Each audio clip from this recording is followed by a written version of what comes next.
జరిగింది. భక్తి అంటే ఎంత చిత్రంగా ఉంటుందో చూడండి. ఈ గుగ్గిలి నాయనార్ జీవితంలోనే ఆ పక్కనే ఉన్నటువంటి రాజ్యంలో ఒక శివలింగం ఒకటి ఉంది. ఆ శివలింగం మొన్నను మేము కంచి వెళ్ళాం. ఆ కంచి వెళ్ళినప్పుడు శివలింగం ఇలా ఉంటుంది, గొట్టంలాగా కింద వెడల్పుగా ఉంటుంది, పైకి వెళ్ళే కొద్దీ సన్నగా ఉంటుంది. అటువంటి శివలింగం ఒకటి బాగా ఎత్తుగా ఉన్నటువంటి పీఠం మీద ఉంది. ఒక చిన్న పిల్ల ఆ శివలింగం దగ్గరికి వెళ్ళింది.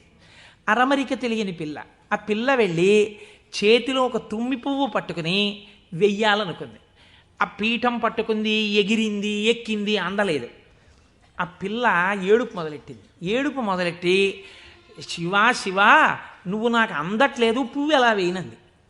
శంకరుడు ఆ భక్తికి పరవశించిపోయాడు. ఇది భగవంతుడు దేనికి కట్టుబడతాడు? ఆ భక్తికి కట్టుబడతాడు.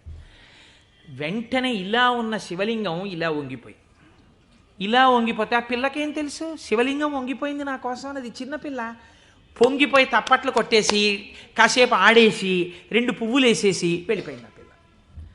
మరునాడు యథాలాపంగా అనేక శివలింగాలు ఉంటుంటాయి కదా గుళ్ళో. ఈ శివలింగం వంగడంలో లోపల ఉన్న శివలింగం కూడా వంగిపోయింది.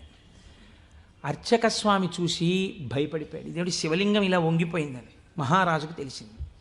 ఇది ఏదో అరిష్టం జరుగుతుంది, శివలింగం వంగింది ఏమిటని భయపడ్డారు. ఈ శివలింగానికి వంపు దిద్దిలా పైకి తీయాలి. వాళ్ళకి ఉన్న తెలివితేటలు ఏమిటంటే ఈ వంగిపోయినటువంటి శివలింగానికి పెద్ద పెద్ద ఇనప గొలుసులేసి ఏనుగులకు కట్టి లాగించారు. ఇన్ని ఏనుగులు, ఇనపగొలు, ఇవన్నీ నేను పుక్కిట పురాణాలు నా సొంతంగా చెప్తున్నాను అనుకుంటున్నారా? ఈ దేవాలయాలు ఉన్నాయి ఇప్పటికీ. నా జీవితంలో ఈశ్వరుడు అనుగ్రహిస్తే ఎప్పటికైనా ఈ 63 నాయనార్ల శివాలయాలు దర్శనం చేయాలని నా కోరిక. ఈ వంగిపోయిన శివలింగాన్ని ఇనప గొలుసులో పెట్టి ఏనుగులు లాగుతుంటే గొలుసులు తెగిపోయాయి. శివలింగం వంపు దిద్దబడలేదు. ఇది ఎవరో గుగ్గిలి నాయనారికి చెప్పారు. శివలింగం వంగిందిట, ఇనప గొలుసులేసి లాగుతున్నారట, లాగుతుంటే గొలుసులు తెగిపోతున్నాయిట. ఆయన ఎంత బాధపడిపోయి కింద పడి ఏడిచి దొల్లేశాడు. శంకరా, మీ కంఠానికి ఇనప గొలుసులేసి ఏనుగులతో లాగారా?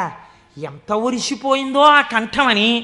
అంతే, విన్న చోటు నుంచే పరిగెత్తి పారిపోయాడు పక్క రాజ్యానికి. పారిపోయి గుళ్ళోకి వెళ్ళి అన్నం లేదు, నీళ్లు లేవు, ఒగరుస్తూ ఒంటి నిండా చెమటలు పట్టుకుని, ఈశ్వర మీకు జరిగినటువంటి అపరాధం నా శరీరమునకు పొందేటటువంటి ఖేదంతో పోవాలని మీ వంపు దిద్దడం కాదు, మీ వంపు దిద్దడానికి మీకు ఇనప గొలుసు లేచి లాగినప్పుడు మీ కంఠం నొక్కుకుని ఉంటుంది, ఆ శిక్ష నేను అనుభవిస్తానని ఒక గొలుసు, తన మెడలో ఉన్నటువంటి గొలుసుని శివలింగపు వంపుకేసి